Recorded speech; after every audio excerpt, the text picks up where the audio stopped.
Terima kasih banyak ya girls atas waktunya hari ini. Thank you banget juga, kalian tuh udah berjuang banget untuk kita di garda terdepan untuk melawan virus COVID-19 bersama-sama. Makasih banget lagi.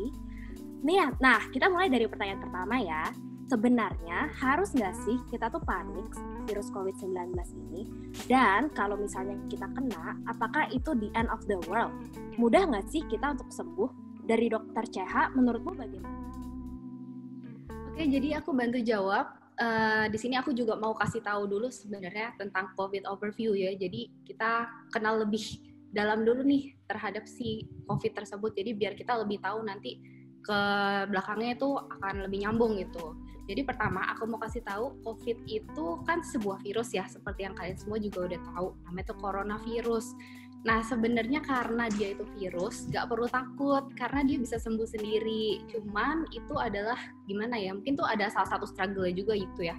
Karena virus tuh sebenarnya belum ada obatnya. Jadi memang kita pure bener-bener ngandelin cuma sistem imun tubuh kita aja gitu. Jadi kalau misalnya memang kita lagi capek, kita lagi stres berat, kita punya penyakit lain, kita ada minum obat-obatan khusus, itu juga semua bisa mempengaruhi sistem imun tubuh kita sehingga bisa mempengaruhi juga kemungkinan atau resiko kita tertular sama si COVID-19 ini gitu. Jadi untuk merangkum sebenarnya sistem imun tubuh kita tuh harus bagus supaya bisa contain si virus ini. Nah sekarang aku mau jelasin juga beberapa gejala-gejala ya. Paling sering itu sebenarnya gejalanya hampir 80%-an itu demam sama batuk kering. Nah tapi nggak cuma itu aja, banyak banget juga pasien-pasien yang sebenarnya asimptomatik atau nggak ada gejala gitu. Selain dari asimptomatik, demam, batuk kering, bisa ada gejala lain nih yang porsinya itu lebih sedikit-sedikit, biasa hanya 40%, yaitu seperti batuk berdahak, sakit tenggorokan, anosmia. Anosmia itu kehilangan rasa penciuman gitu, dan ada kehilangan rasa juga, jadi kalau kalian makan itu nggak terasa, itu bisa juga. Nah selain itu bisa juga ada gejala pencernaan ternyata, jadi seperti mual muntah, diare itu juga bisa dirasakan. Nah, terus kita masuk ke bagian yang lebih bahaya sedikit, yaitu napas. Nah, sesak napas ini itu sebenarnya porsinya kecil banget, hampir cuma belasan persen aja. Tapi kalau misalnya sudah menuju ke arah yang sesak napas ini, biasanya udah mulai ada alert nih, warning sign nih. Kayak ini tuh lebih bahaya nih sebenarnya. Jadi harus ada tata laksana lebih lanjut. Tapi untungnya, walaupun kalian juga udah masuk ke tahap yang ini nih, dengan pengobatan dan tata laksana yang optimal, istirahat, banyak minum vitamin, makan minum yang cukup, terus makan buah, makan sayur, itu sebenarnya juga nggak perlu khawatir karena bisa sembuh juga gitu. Nah, walaupun sebenarnya kelihatannya lebih sepele ini ya, kalau misalnya dari cerita aku bisa sembuh kok, yang penting sistem imun bagus, apalagi masih muda, masih kuat. Nah, tapi kenapa kita sebenarnya perlu stay at home, perlu social distancing, perlu pakai masker, perlu kebersihan tangan, kebersihan tubuh? Soalnya ada kemungkinan seperti yang tadi aku bilang, pasien-pasien yang asimptomatik atau nggak ada gejala. Bisa juga pasien dengan gejala yang ringan, yang bisa kelihatannya cuma seperti flu biasa aja, tapi ternyata dia bisa menularkan ke yang lebih banyak. Nah, contoh paling simpelnya, kalau misalnya kalian flu nih ya, biasanya orang di sekitar kalian, 1-2 orang itu yang pernah ada kontak sama kalian kan bisa mengalami flu juga ya dalam beberapa hari ke depan, misalnya 2-3 hari ke depan tiba-tiba oh kok bersin-bersin juga nih, batuk juga, ketularan. Nah di sini bahayanya COVID karena transmisinya itu tuh juga cepet banget, jadi transmisinya dia itu bisa sampai 2 kali lipat, 3 kali lipat lebih cepat daripada si flu biasa ini gitu. Jadi yang kita takutin adalah ini, pasien-pasien carrier yang nggak stay at home itu bisa menularkan ke orang-orang lain. Orang-orang lain tuh juga bisa menularkan ke, yang kita takutkan adalah older people. Jadi mereka yang dengan penyakit lain atau minum obat-obatan yang udah rutin yang banyak itu yang ketularan. Jadi di situ ya aku mau lebih tekanin lagi kenapa harus stay at home sih sebetulnya gitu. Ya, thank you banget ya Dokter CH atas infonya, dan ya benar banget sih, COVID itu kan memang paling bahayanya adalah menular ya. Jadi mungkin bisa kita relate juga nih ke question selanjutnya. Sebenarnya dari dokter-dokter kita yang ada di sini, lo ada nggak sih pengalaman di mana itu berkesan banget nih selama menangani COVID-19 ini? Mungkin bisa suka duka, mungkin bisa challenge, bisa di-share mungkin dimulai dari Dokter Tasya. Oke, jadi mungkin aku mau share dulu untuk sisi positif dari aku ikut kegiatan ini ya. Jadi positifnya sendiri tuh aku bisa turun ke lapangan. Jadi kan aku emang lagi nunggu internship kan. Jadi bisa jadi dokter itu ada yang namanya wajib kerja.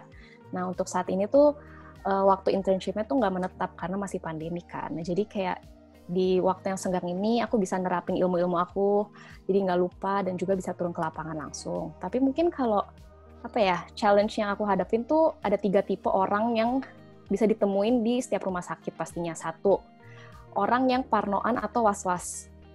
Terus yang kedua itu biasanya emang pengunjung yang datang untuk ke dokter spesialis. Dan yang ketiga itu emang pasien mandiri untuk mendapatkan surat keterangan. Nah, kita bahas dari yang pasien yang emang was-was. Jadi mungkin karena dia terlalu banyak baca, terlalu banyak dengar, dia jadi over self-diagnose. Nah, maka dari itu biasanya dia akan berbondong-bondong ke rumah sakit untuk mengecekkan diri. Nah, tapi saat dilakukan pengecekan itu, sebenarnya ya kan pasti gejala yang tadi seperti yang dijelaskan oleh Dr. CH, sebenarnya semua gejala flu itu tuh kan gejala umum yang bisa ditemukan pada semua penyakit. Nah, jadi pasti pada ujungnya tuh juga kebingungan kayak pasien ini sebenarnya sakit ke arah COVID atau enggak. Nah, yang kedua itu pasien yang emang mau ke dokter spesialis. Nah, pada pasien yang emang mau ke dokter spesialis itu kan pasti punya gejala penyakit tertentu kan. Di mana sebagian besar pasti gejalanya sama lagi yang umum-umum tadi itu batuk, pilek. Nah, pada ujungnya dia akan ke bagian screening lagi dan tertahan di kita. Nah, saat tertahan itu kan minimal mereka harus menunggu 2 jam agar hasil lab itu bisa keluar. Nah, di saat itu biasanya terjadi cekcok karena mereka tuh ngerasa kayak gue mau ketemu dokter malah ketahan di sini gitu. Kayak mungkin banyak masyarakat masih ngelihat dokter umum tuh kayak ya kurang lah gitu kan ya ilmunya. Nah, jadi pasti mereka kayak lebih percaya ya gue mau langsung ke dokter spesialis. Kenapa gue harus ngelewatin ya pos lu lah gitu loh di sini gitu kan. Nah, kalau yang ketiga itu pasien yang emang self-aware atau emang dituntut oleh pekerjaan. Kayak saat-saat ini kan sekarang udah bisa tuh keluar kota atau mungkin keluar negeri karena emang ditugaskan oleh kantor. Nah, mereka di situ datang untuk melakukan emang pemeriksaan dasar agar bisa keluar seperti itu. Kali ya, Dokter Jenny, lo ada suatu pengalaman yang mirip begini nggak? Iya, setuju banget sih sama Dokter Tasya karena aku juga lagi di post screening ya. Jadi sulitnya itu tuh tantangan salah satunya sulit memberi pengertian ke pasien dan juga keluarga bahwa penting untuk meminimalisir paparan. Jadi di situ adalah perannya screening. Apalagi kalau misalnya pasien nggak jujur, ini sering banget ditemuin. I'm sure dokter-dokter yang di triase atau yang di IGD itu pernah deh kecolongan pasien karena mereka tuh takut, mereka merasa bahwa mereka tuh nggak bisa masuk ke rumah sakit, dokternya nggak mau ngobatin kalau misalnya mereka memiliki gejala COVID. Padahal nggak seperti itu, justru semua tuh udah ada prosedurnya, kita juga nggak mau mempersulit pasien, dan nggak mungkin rumah sakit tuh ninggalin pasien begitu aja gitu. Jadi pasti kita arahin atau nggak kita melakukan penanganan pertama, apalagi kalau misalnya pasien emergensi ya. Susahnya juga bahwa kita tenaga medis, kami harus menganggap bahwa semua orang tuh yang datang memiliki COVID-19 sampai terbukti sebaliknya. Karena gejalanya kan dia the great imitator, bisa apa aja, bahkan bisa nggak ada gejala, dan masa inkubasinya tuh panjang banget, 14 hari, bahkan ada yang bisa sampai 41 hari ya di situ. Nah, ini juga menjadi suatu challenge sih buat aku, soalnya kan sebagai tenaga medis, kita nggak tahu ya, apakah kita sebenarnya positif atau enggak, karena kita kepapar tiap hari, ketemu pasien, ketemu orang. Jadi, kalau misalnya pas pulang, harus bersih-bersih, dan juga itu tuh menjadi suatu yang lumayan stressful, di mana tidak hanya takut ketularan, tapi takut juga untuk menularkan ke keluarga terdekat kita. Makanya sekarang aku lagi ngekos, karena kedua orang tuaku merupakan high risk, ya mereka 60 tahun ke atas, jadi orang tua yang juga udah mempunyai penyakit komorbid, kayak diabetes, terus penyakit jantung, dan sebagainya. Nah, jadinya kehidupan aku hanya di kosan dan di rumah sakit, apalagi kan lagi masa PSBB gini ya. Jadi mumet banget lah, apalagi kalau misalnya di rumah sakit pasiennya tuh nggak kooperatif gitu. Itu salah satu challenge untuk aku di screening gitu. Ya. Terima kasih banget juga Dokter Jenny atas pengabdiannya. Mungkin terakhir dari Dokter CH bisa sharing juga tentang challenge-nya. Kalau dari aku sih kayaknya lebih ke arah peer pressure kali ya. Karena gimana ya, aku dan teman-temanku tuh sama-sama kerja di bagian medis juga gitu ya. Terus kita tuh emang sering ngumpul-ngumpul bareng. Cuman di sini tuh sekarang karena memang kita semua beda-beda rumah sakit, terus sama-sama terpapar, sama-sama beresiko. Jadi itu salah satu keterbatasan gitu. Jadi ya emang kita nggak bisa ketemu. Terus aku juga ada cerita nih tentang pas sebelum di screening itu kan aku masih di IGD. Nah di IGD itu pas awal-awal COVID banget nih, COVID tuh lagi heboh-hebohnya. Jadi di sini lebih tekanan dari sekitar tuh kerasa banget karena waktu itu jadi cerita ada pasien kejang nih, anak. Itu kan harus cepat ya penanganannya. Jadi kita harus cepet-cepet ambil obat, terus kita masukin dari pantat. Nah masalahnya IGD kita itu sama farmasi nggak nyambung, jadi ada jedanya sedikit. Kita harus agak keluar sedikit untuk nyebrang ambil obatnya. Nah itu waktu itu kita dengan APD full. Udah bingung dong mau gimana nih, ya udahlah akhirnya daripada pasien yang nggak ditangani akhirnya keluar. Terus shocknya adalah pas keluar IGD full, pas kita benar-benar baru keluar langsung semua orang tuh menyingkir gitu dan semua kayak bisik-bisik terus kayak tuh IGD ada pasien terus jadi benar-benar itu tuh kerasa banget di tekanan dari sekitar itu yang kayak gimana yang ngomongin kalian terus kayak benar-benar kayak ya ampun kita tuh benar-benar dijauhin segitunya gitu, dapetin segitunya gitu. Ya, bener banget sih, Ceh. Soalnya terakhir-terakhir ini juga sempat ada berita viral ya, di mana ada petugas medis yang juga terpapar virus corona karena dia menangani corona ini di garda terdepan, dan malah jadinya dikucilkan juga ya. Nah, mungkin ini bisa dijawab lebih lanjut dengan Rika ya. Menurut kamu secara psikologis, tanggapan kamu apa tentang insiden ini?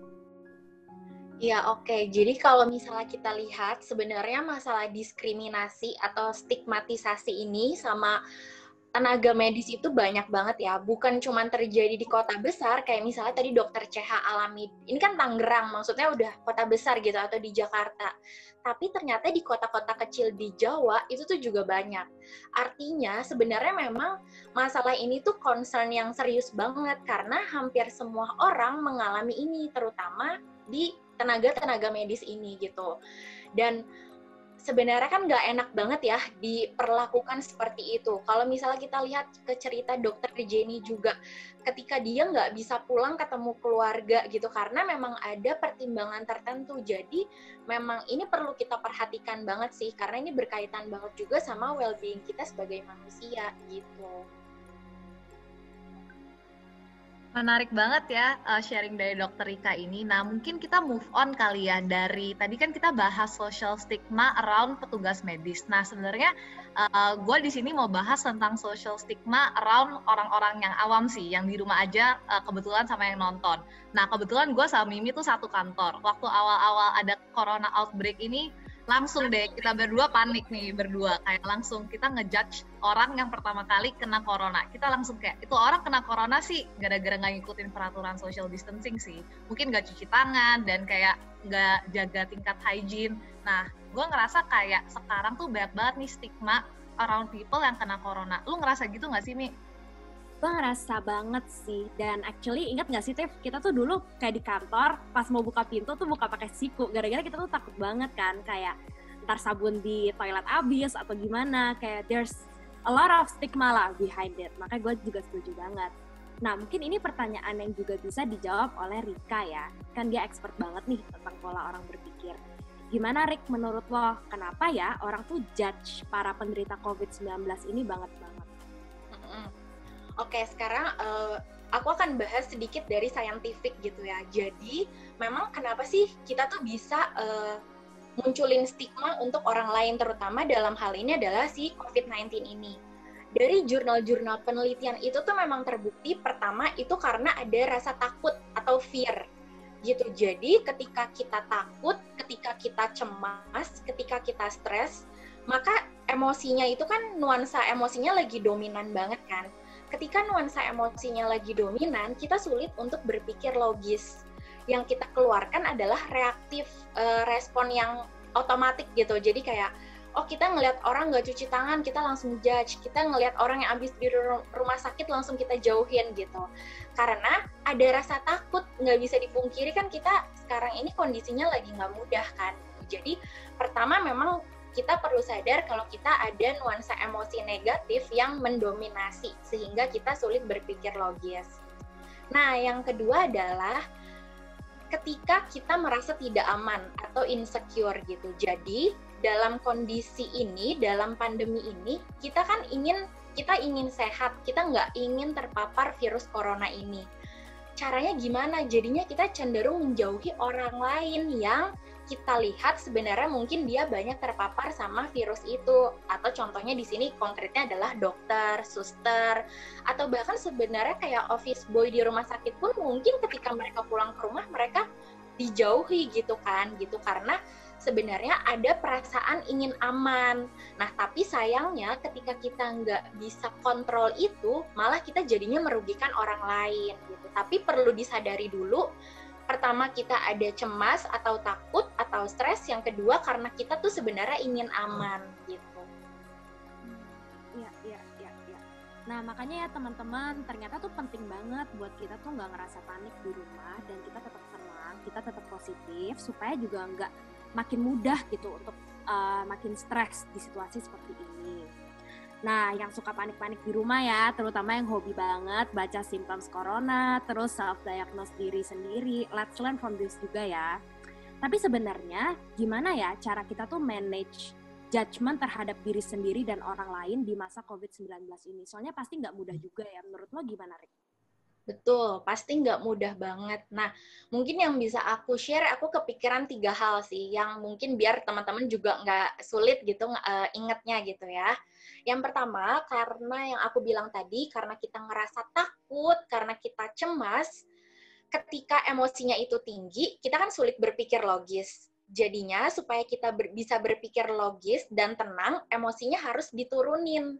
Caranya, tenang dulu, supaya kita lebih bisa mikir, oh oke, ketika saya lihat ada orang batuk, itu pasti COVID bukan ya, gitu. Jadi kita tuh pakai otak kita untuk lebih bisa mikir, lebih mengkritisi hal itu gitu. COVID bukan ya, oh bisa jadi iya, bisa jadi enggak. Kalau iya gimana ya, oh kita bisa menjauh. Kalau misalnya enggak, makanya kita jangan langsung kasih kata-kata yang menyakiti orang itu gitu. Jadi tenang dulu yang pertama. Yang kedua, kita perlu memang educate ourselves. Kita perlu mengedukasi diri kita. Caranya baca bacaan yang memang kredibel. Banyak sekarang dikeluarin dari WHO, dari kementerian, itu tuh banyak banget. Hindari broadcast WhatsApp group yang conflicting gitu ya, kayak ini sebenarnya seru aja nih kalau di forward langsung, atau misalnya kita lihat dari berita, mungkin kita juga paham teman-teman wartawan gitu atau jurnalis ada mungkin ya ada concern tertentu gitu, tapi kita perlu kritisi, ini bener nggak ya? Kalau seandainya berita-berita itu malah bikin kita tambah cemas, tambah panik, maka kita perlu batasi, nggak perlu kita buka gitu, nggak perlu kita forward gitu, tapi kita edukasi sama hal-hal yang kredibel tadi gitu. Nah, ini yang ketiga yang nggak kalah penting menurut aku adalah kita memang perlu punya empati gitu. Ketika empati ini kan kita menempatkan diri kita di posisi orang lain. Kalau seandainya kita dijauhi sama keluarga sendiri, itu kita suka nggak ya? Kita seneng nggak ya? Oh, kita nggak seneng, maka kita jangan kayak gituin orang lain. Ketika kita memang sebenarnya lagi batuk gitu, atau lagi kondisi nggak sehat, tapi langsung diusir, atau misalnya ya dijauhi gitu, sedih nggak ya? Oh iya, aku sedih kalau digituin, maka kita jangan kayak gituin orang lain gitu sih. 3 hal itu. Ya. Semoga kita juga belajar ya teman-teman dari insight ini. Dan juga sebenarnya ada pertanyaan lagi juga nih, Kepo. Dr. Jenny, menurut lo secara saintifik, ada nggak sih imbasnya buat orang kalau misalnya dia panik? Apakah itu akan berdampak negatif buat pengenaan virus COVID-19 ini? Iya, jadi kalau misalnya panik biasanya kan dipicu karena stres ya, jadi rasa anxious, terus deg-degan karena dia takut. Nah, kalau misalnya stres itu tuh bisa menjadi sesuatu yang positif, tapi bisa juga menjadi sesuatu yang negatif. Jadi positif jika kita bisa dapat mengontrol stres itu dengan baik, jadi coping mechanism kita itu bagus, seperti yang Dr. Rika udah jelasin. Seperti yang Rika udah jelasin. Terus jika kita dibatasin, jadi tidak secara terus-menerus. Jadi misalnya kalau sebelum ujian kita stres, itu kan dapat meningkatkan fokus kita. Jadi atensi kita naik, kita bisa belajar lebih banyak, terus pas ujian kita bisa mengerjakannya dengan baik. Tapi kalau misalnya stresnya itu tuh berlebihan, terus juga secara jangka panjang, kan bisa ngeblank dong di ujian, kayak bingung mau ngomong apa. Terus bisa juga dia mencetuskan berbagai signal lainnya, jadi di tubuh kita tuh hiperkortisol gitu, yang juga bisa mencetuskan hal-hal yang tidak diinginkan, seperti menurunnya fungsi kekebalan imun, sel-sel imun yang melawan virus tuh bisa fungsinya menurun, terus bisa meningkatkan inflamasi. Itu sesuatu yang kita tuh sebenarnya nggak mau, karena otomatis bisa berpengaruh sih dengan angka kesembuhan atau tingkat kesembuhan orang itu. Tapi kalau misalnya seberapa banyak berhubungannya itu saya belum tahu ya, gitu. Tapi bisa berhubungan. Thank you banget ya sharingnya Dr. Jenny sama Rika. Nah ini penting banget nih buat orang-orang yang di rumah aja. Sebenarnya jangan stres-stres ya. Jujur, karena gue kerja, gue udah 2 bulan nih kerja dari rumah. Ada sih rasa jenuh, rasa stres yang kayak gimana ya, kayak bosen banget nih di rumah. Sampai gue tuh udah capek sih nonton Netflix sama drama Korea. Udah bingung mau nonton apa lagi. Ya nggak sih, Mi? Ya gila, bener banget sih. Gue tuh sampai udah stres banget juga kan di rumah, kayak bersih-bersih kamar, masak, terus reorganize kamar, terus cuci baju. Terus gue nggak tahu sih, kayak teman-teman berapa banyak yang nonton The World of Marriage. Cuman that's a very stressful series. Dan by the way, hari ini hari terakhir buat the finale juga. Jadi teman-teman jangan lupa, nggak disponsor. Cuman rasanya tuh pengen banget lempar bantal ya ke TV. Kayak aduh kesel banget gitu. Nah, gue nggak tahu ya. Cuman I think that most of us would feel suntuk gitu. Nah, gimana sih caranya buat make sure kalau kita tuh masih on a good state of well-being juga, dan juga kita mungkin bisa share beberapa coping mechanism juga, bisa dimulai dari Dr. Tasya mungkin? Oke, mungkin kalau coping mechanism, kalau sebagai aku kayak tenaga medis, kita bisa coba ikut-ikut webinar, tapi di luar tentang kesehatan ataupun ke medical gitu ya. Jadi kan kayak misalnya entrepreneur atau baking, atau sekarang kan banyak tuh painting class yang free juga. Lalu bisa juga sharing-sharing kasus. Kayak misalnya kalau di keluarga aku kan semuanya tenaga medis. Jadi biasanya kita suka sharing kasus yang kita dapat gitu loh di rumah sakit. Misalnya ada pasien masuk tapi gejalanya ternyata nggak cocok sama gejala yang biasa didapatkan pada COVID. Jadi kan kita juga menambah wawasan lagi.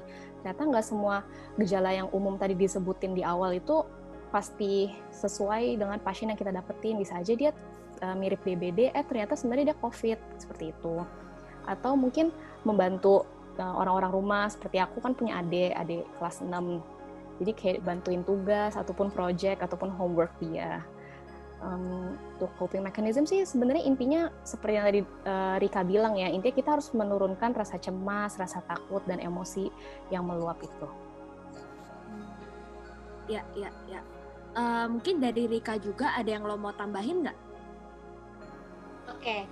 Nah, mungkin aku relatein sama dari Dr. Tasya tadi. Benar, ketika kita emosinya itu tense atau tinggi, terutama emosi negatif ya, kita bisa turunin itu tuh dengan gerakin badan. Kayak lagunya Taylor Swift ya, yang Shake It Off gitu. Jadi, emosi negatif itu tuh juga bisa keluar ketika kita menggerakkan badan kita. Olahraga, nah makanya penting tetap untuk exercise. Karena kan kita di rumah aja gitu ya, movement kita juga jadi sedikit gitu. Nah, yang kedua, teman-teman, sebenarnya ini pemerintah tuh udah bagus banget ya. Mereka tuh udah peduli sama mental health. Pemerintah, kementerian, sama himpunan psikologi, sama juga Telkom, itu udah kerjasama mengeluarkan Sejiwa namanya. Sejiwa itu adalah kayak, nanti ada hotline-nya, mungkin nanti bisa di-share. Itu kita bisa telepon untuk mendapatkan konsultasi psikologi secara gratis. Gitu. Nanti yang menangani teman-teman adalah para psikolog dan mahasiswi psikologi profesi, yaitu adalah atau asisten psikolog, biasa disebutnya kayak aku kayak gini. Nah, aku juga mendaftar.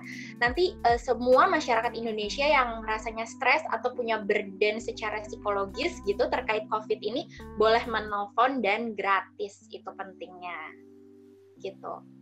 Wah, hebat banget ya, sekarang kayak pemerintah Indonesia udah nyediain resource seperti Sejiwa ini. Nah, buat teman-teman yang di rumah dan sebenarnya butuh teman ngobrol nih, atau sebenarnya cuma pingin ngobrol-ngobrol aja sih sama psikolog untuk cek kesehatan mental kalian, konsultasi, mungkin bisa coba ya layanan Sejiwa ini karena juga gratis. Nah, sekarang kan semuanya udah tahu nih, di sini kalau stres-stres di rumah bisa ngapain aja. Nah, kita mau masuk nih sesi terakhir kita untuk sebenarnya ngejawab pertanyaan yang hot nih di kalangan netizen. Sebenarnya, what is the reason of like why people have to stay at home? Kayak kenapa sih orang harus di rumah aja? Nah, mungkin Mimi bisa nanya pertanyaan-pertanyaan yang udah sempat kita kumpulin ya. Ya. Thank you Tiff, dan juga mau thank you banget nih ke teman-teman yang di rumah udah banyak nanya ke kita juga pertanyaan dan udah kita kumpulin juga. Pertanyaan pertama mungkin bisa dijawab sama dokter ya, jadi mungkin dari dokter Jenny lalu dokter Tasya. Kenapa sih kita tuh harus di rumah aja walaupun kayak udah kesel, udah bosan, udah stres? Dan sebenarnya tips prevention COVID-19 apa yang orang-orang di rumah ini bisa terapkan? Bisa dimulai dari dokter Jenny? Iya. Jadi sebenarnya dari tadi kita juga udah ada mention nih kenapa harus di rumah aja, yaitu adalah untuk memutuskan penyebaran gitu, rantai penyebarannya biar putus. Karena COVID itu tuh penyebarannya sangat cepat ya. Jadi walaupun dia gejalanya bisa ringan, tapi dia juga pada beberapa orang yang high risk, yang orang tua 60 tahun ke atas, 50 tahun ke atas, mempunyai penyakit komorbid, itu menjadi suatu yang cukup fatal kalau misalnya mereka kena. Dan 15% dari orang yang terkena COVID itu biasanya harus dirawat di rumah sakit karena memerlukan oksigen.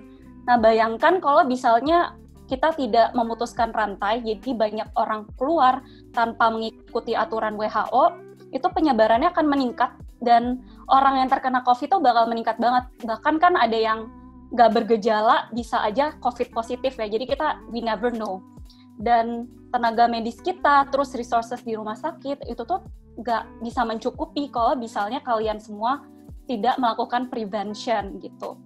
Jadi jangan sampai terjadi kayak di Italia, di mana dokter tuh harus memilih yang mana pasien yang harus diselamatkan dahulu karena ventilatornya tuh kurang, alatnya kurang.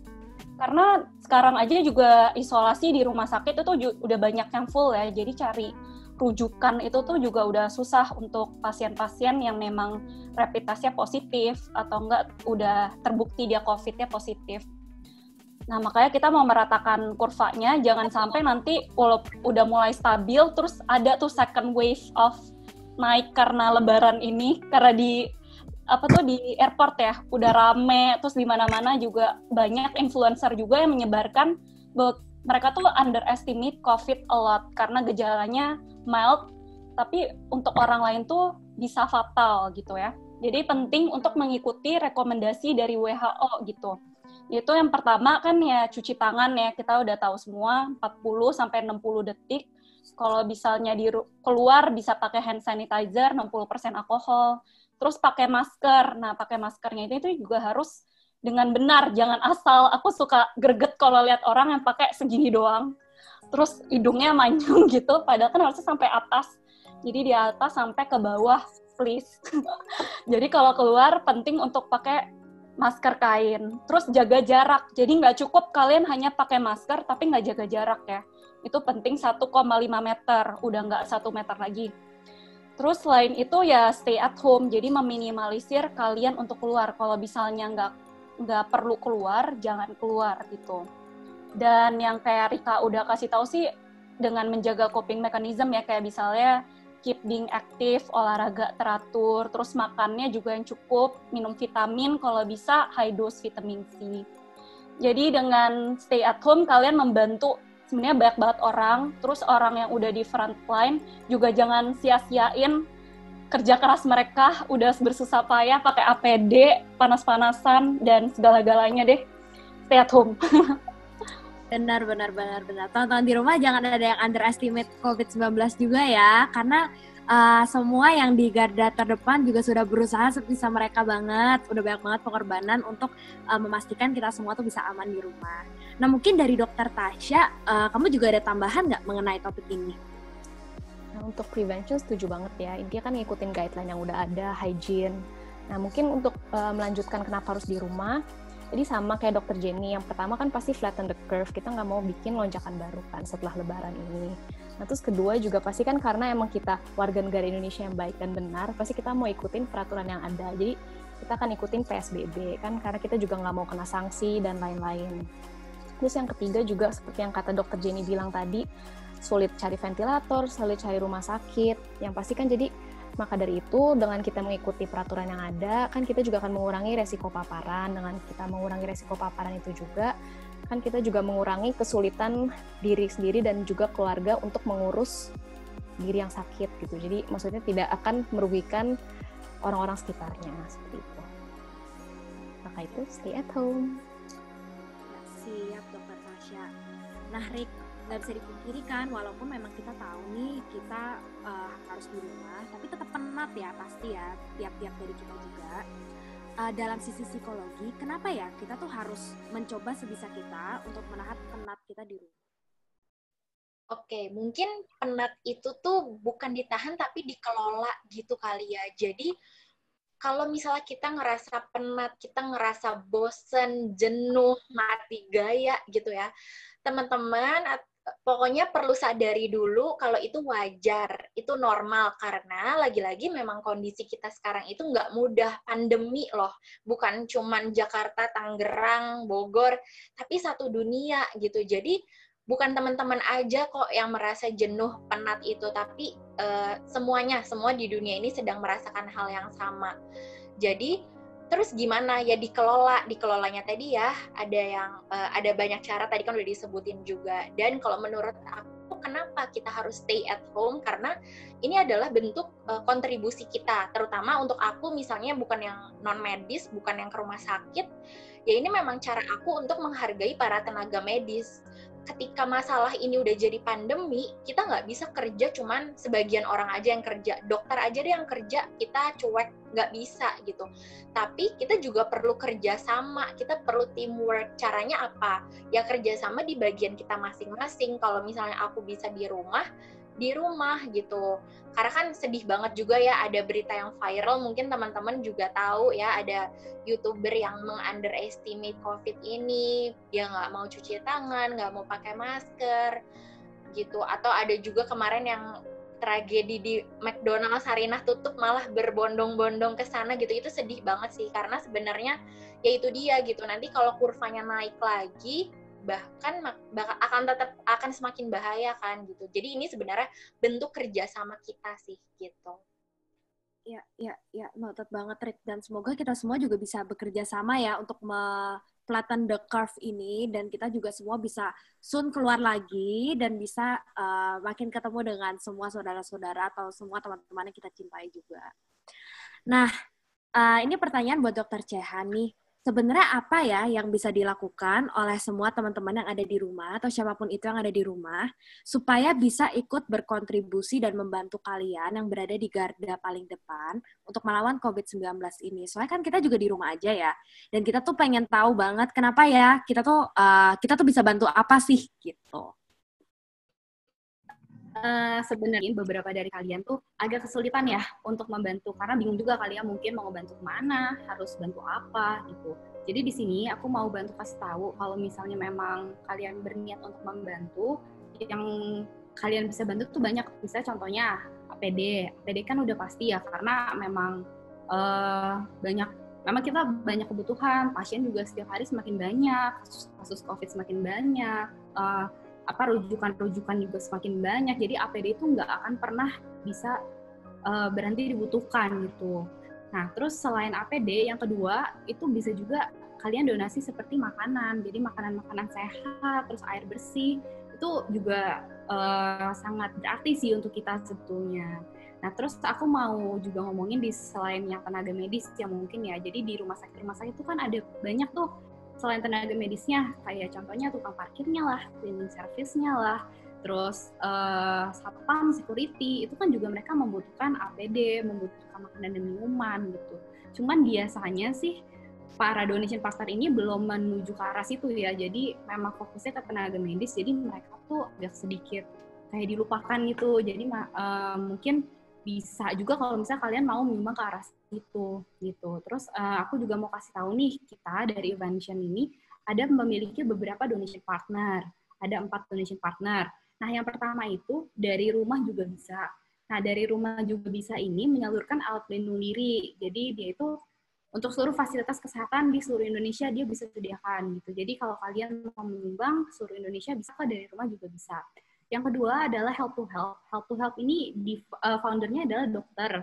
Juga dia banyak influencer juga kerjasamanya, kolaborasinya juga udah banyak banget, jadi udah terpercaya banget. Dia itu menyediakan APD medical grade. Nah, tapi dia itu nggak khusus di Jabodetabek, jadi dia sengaja mencari di luar, yang daerah-daerah terpencil yang sulit terjangkau. Jadi kalau misalnya kalian tergerak untuk membantu teman-teman tenaga medis di luar Jabodetabek, mungkin bisa menghubungi hotline ini nanti via Evention. Lalu yang ketiga itu adalah Grosenia. Nah, kalau yang tadi itu kan menyalurkan APD ya. Kalau Grosenia ini merupakan platform B2B gitu. Jadi dia memproduksi APD standar gitu, berstandar medis untuk disalurkan ke tenaga-tenaga medis. Lalu yang terakhir adalah terhubung dari rumah. Ini salah satu teman-teman aku juga. Dia dokter-dokter juga, 3 dokter. Fokusnya adalah menyumbangkan, mendonasikan APD di rumah sakit sekitar Tangerang gitu. Karena memang kita domisili di Tangerang, jadi memang fokusnya adalah ke situ.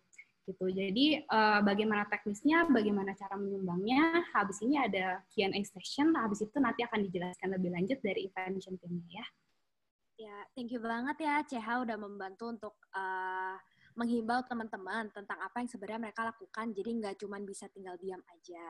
Nah, mungkin sekarang kita juga udah mendapatkan antusiasme teman-teman untuk menanyakan pertanyaan ke panelis kita hari ini, dan semoga dari apa yang teman-teman panelis kita udah share, ada yang membantu mengenrich teman-teman dengan lebih banyak informasi ya. Sekarang kita akan menjawab 5 pertanyaan dengan vote terbanyak di Slido kami. Dan ini akan di-lead sama Tiffany. Jadi mungkin Tiff bisa lo tembakin Slido-nya. Sama teman-teman, aku juga ada taruh link di Zoom call chat kita. Itu adalah link ke Slido ini. Jadi teman-teman kalau ada pertanyaan, atau teman-teman ngerasa, wah pertanyaan ini gue banget nih, bisa di-vote juga. Jadi teman-teman bisa mendorong pertanyaan itu untuk lebih dijawab, karena kita cuma punya waktu untuk 5 pertanyaan aja hari ini. Mungkin kita tunggu 1 menit dulu ya, untuk teman-teman bisa berpikir pertanyaan apa, atau mau ngevote yang mana, begitu.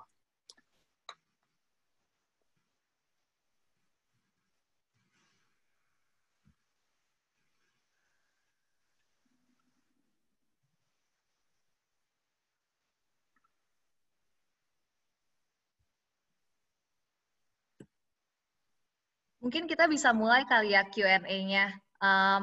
Mungkin dari yang pertama kali udah banyak nih vote-nya, ada 8 orang yang vote. Kayaknya pertanyaan pertama ini cocok dijawab sama dokter-dokter ya. Kapan harus rapid test dan swab test? Dan ada yang nanya juga seberapa akurat sih rapid test dan swab test ini? Mungkin dari dokter CH bisa jelasin nggak?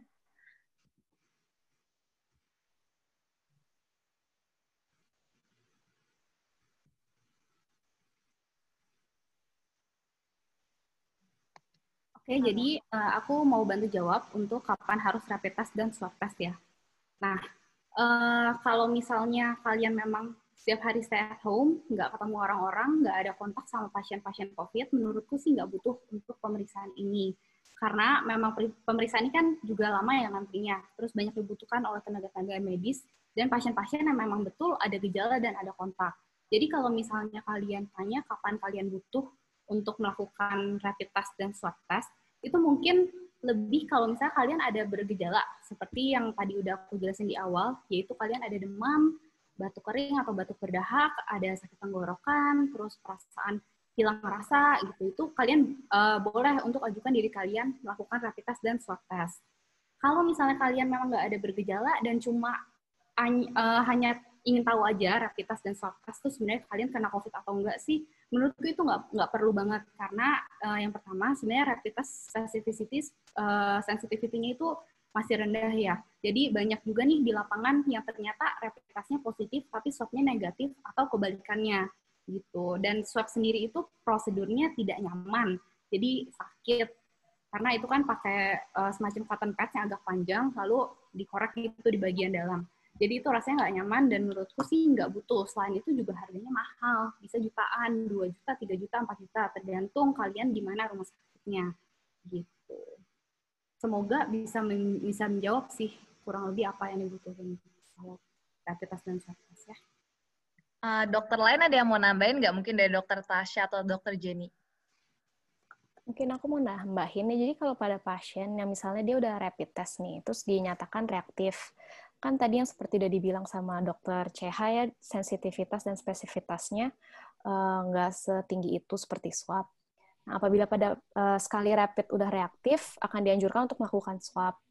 Tapi apabila misalnya swabnya dikatakan positif, kan nanti ada pilihan, ada protokol lebih lanjutnya kan, either bisa merawat di rumah sakit, atau apabila dia memang sanggup untuk isolasi di rumah sendiri, boleh.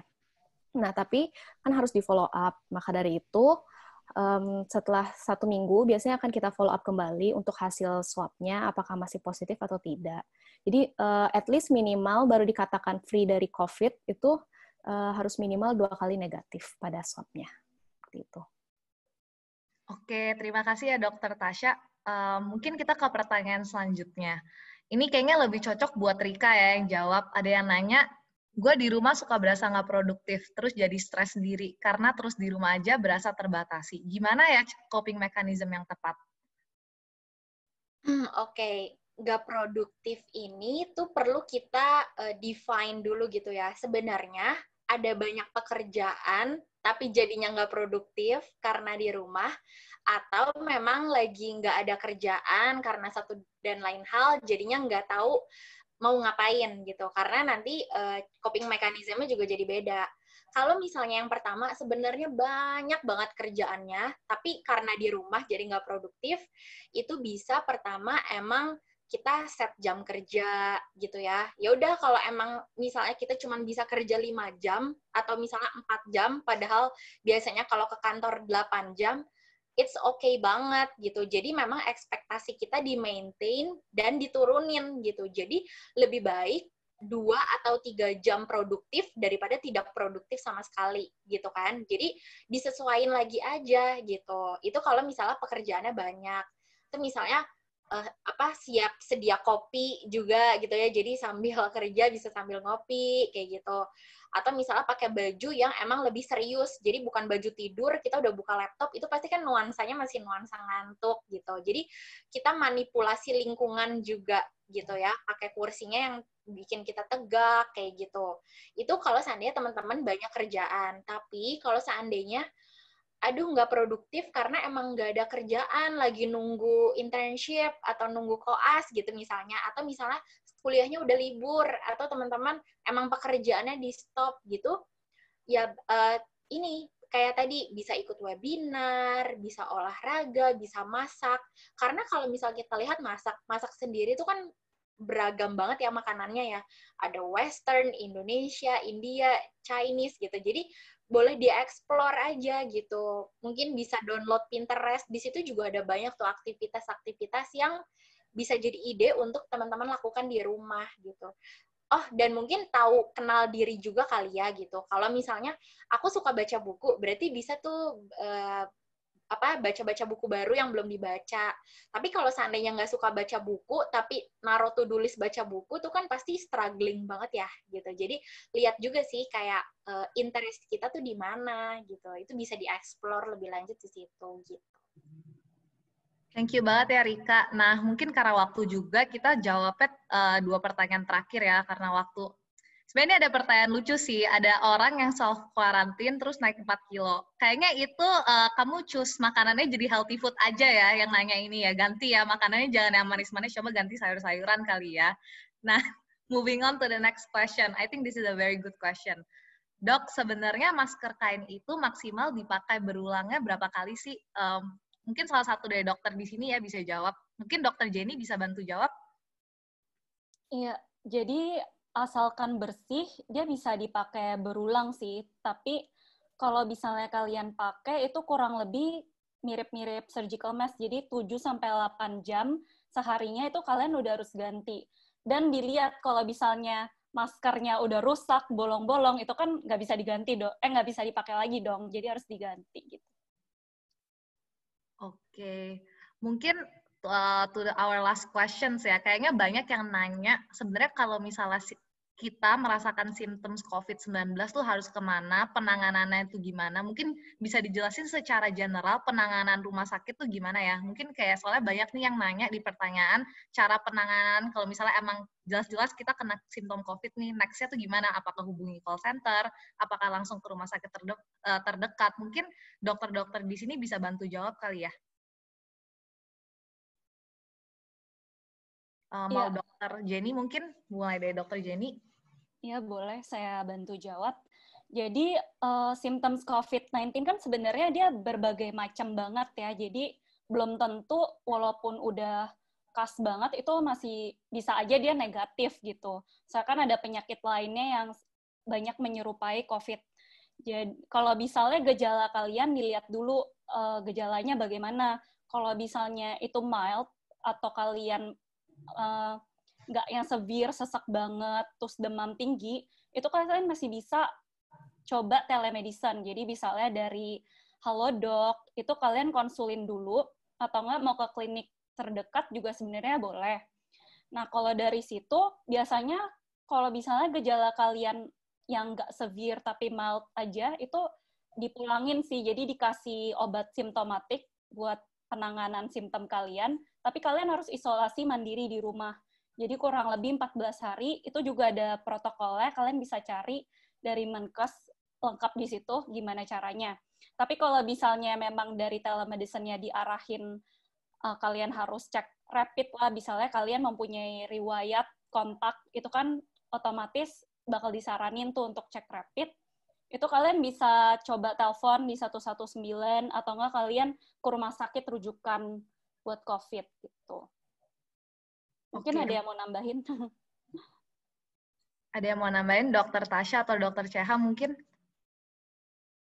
Mungkin himbauan kalau nggak serius-serius jangan ke rumah sakit atau gimana? Mungkin ada? Mungkin kalau dari aku sendiri, kalau misalnya emang gejala yang mild, kayak yang tadi disebutkan Dokter Jenny, stay at home aja sih, Mas, kayak isolasi sendiri aja. Lalu apabila terjadi pemberatan gejala, baru ke rumah sakit.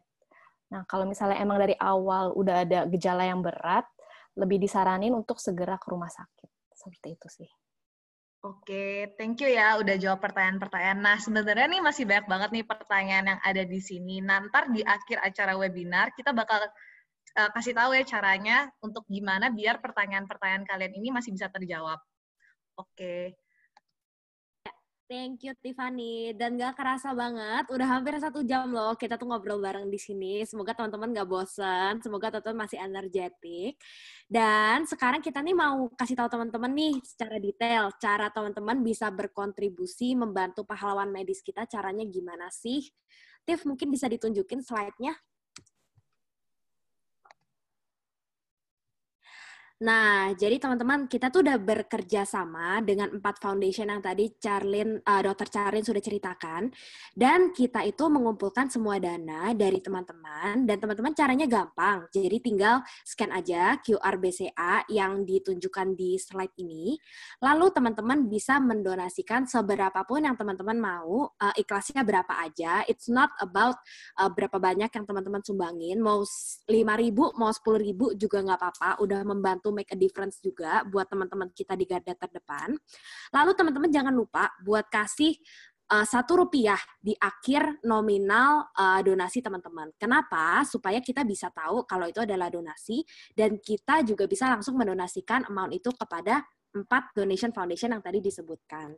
Teman-teman gak usah takut, karena kita akan memberikan bukti transfer juga ke teman-teman, dan kita akan melaporkan juga ke teman-teman nominal berapa yang kita kumpulkan, dan kita akan langsung mendonasikan itu ke 4 donation partner yang tadi kita sudah ceritakan ke teman-teman juga. Kalau teman-teman masih ngerasa kurang nyaman dengan donasi, bisa langsung reach out ke kita juga. Kita juga bisa memberikan teman-teman lebih banyak info setelah webinar ini. Nah, kita juga ada nih giveaway yang seru buat teman-teman juga yang donasi. Jadi thank you banget dari tim Bolu Bakar Jadul dan Peyek Nyai. Mereka udah baik banget mau membantu mensponsori kita dalam giveaway ini. Jadi kalau teman-teman berdonasi, dan teman-teman pengen menangin satu kotak bolu dan satu kotak peyek, teman-teman tinggal kirimin bukti donasi teman-teman ke nomor Evention. Itu kalau misalnya teman-teman nggak hafal nomornya berapa, soalnya nomornya kurang cantik ya, itu bisa langsung ke Instagram kita. Ntar itu ada linknya juga, nomor telepon kita. Tinggal dikirim aja bukti donasinya, lalu kita tunggu sampai hari Minggu 17 Mei jam 5 sore. Berarti besok ya teman-teman ya, jam 5. Lalu teman-teman tinggal follow Evention dan follow CareSkin MD juga. Lalu kita akan mengumumkan pemenang di Senin 20 Mei, jadi hari Senin depan, jam 10 siang. Dan hadiah ini akan langsung dikirimkan juga jam 10 siang tersebut.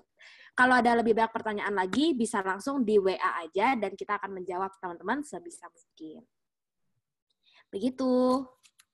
Nah, jadi sebelum kita berpisah, ada kata-kata terakhir juga nih dari panelis-panelis kita. Mungkin bisa dimulai dari Rika. Oke, mungkin thank you banget ya teman-teman, buat juga Evention, CareSkin yang kita udah kerja sama bareng, kita siapin ini buat teman-teman semua. It's such an honor untuk aku gitu. Semoga apa yang kita obrolin hari ini bisa bermanfaat.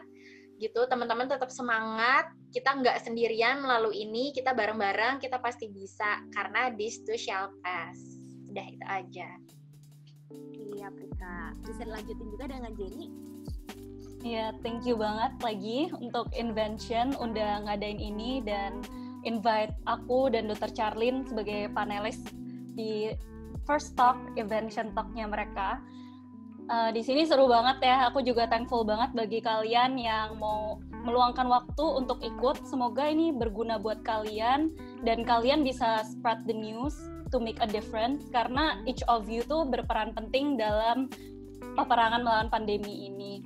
Nah, jangan lupa juga untuk check out CareSkin MD. Di situ kita ada beberapa info menarik khususnya mengenai beauty, juga skincare. Kalian bisa konsul juga langsung ke kita. Bisa dilanjutkan dengan Dr. CH.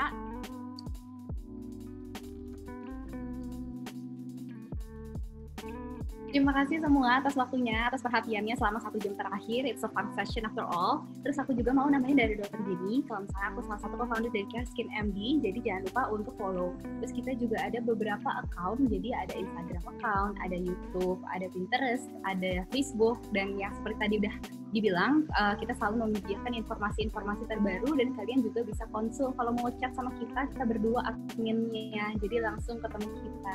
Oke, jadi thank you ya guys. Iya, sama-sama Dr. CH. Terakhir dari Dr. Tasya, ada yang mau di-share juga ke teman-teman di rumah? Mungkin thank you for having us dan juga para partisipan yang sudah bersedia mendengarkan keluh kesah dan juga motivasi dari kami. Semoga juga donasi dari kalian bisa sampai ke tangan para tenaga medis ya, jadi nggak stuck di manajemen aja, jadi benar-benar bisa kepake APD-nya. Thank you semua. Sama-sama banget, dan juga thank you banget ya dari tim Evention dan juga teman-teman semua di rumah, buat panelis Tasya, Jenny, CH, dan Rika juga udah meluangkan waktunya untuk sharing knowledge. Semoga kita makin bisa membantu ya, dan semoga teman-teman di sini juga ada banyak takeaway-nya nih buat yang di rumah aja. Nah, on behalf of Evention, both gua dan Tiffany mau minta maaf kalau misalnya kita ada yang salah ngomong atau kurang berkenan, atau teman-teman bosen, atau teman-teman ngerasa, ih lu ngomong apa sih? Sorry banget ya teman-teman, dan semoga teman-teman nggak bosen nih sama kita. Soalnya rencananya kita akan bikin lebih banyak talk lagi in the future, dan akan semua terupdate di Instagram kita. Nah, ada 2 lagi nih pesan terakhir. Kalau teman-teman ada lebih banyak lagi pertanyaan, soalnya kita lihat nih banyak juga nih yang raise hand ya, atau yang nambahin pertanyaan juga di Slido, dan sorry banget kita nggak punya waktu untuk menjawab semuanya. Bisa langsung tanya ke antara ke CareSkin MD di Instagramnya, atau Evention juga di nomor telepon kita atau di Instagramnya.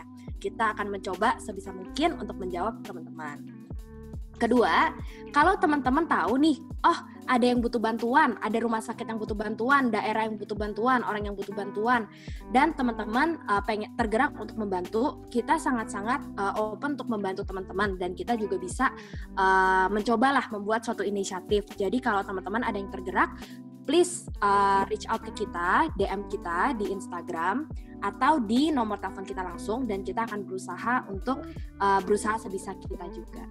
Paling itu sih dari tim Evention. Thank you so much ya udah meluangkan waktu untuk ngobrol sore hari ini. Semoga teman-teman punya hari yang ceria buat hari ini dan besok dan seterusnya juga. Dan semoga makin produktif juga di rumah abis belajar tips and tricks dari teman-teman panelis kita. Thank you and have a good day.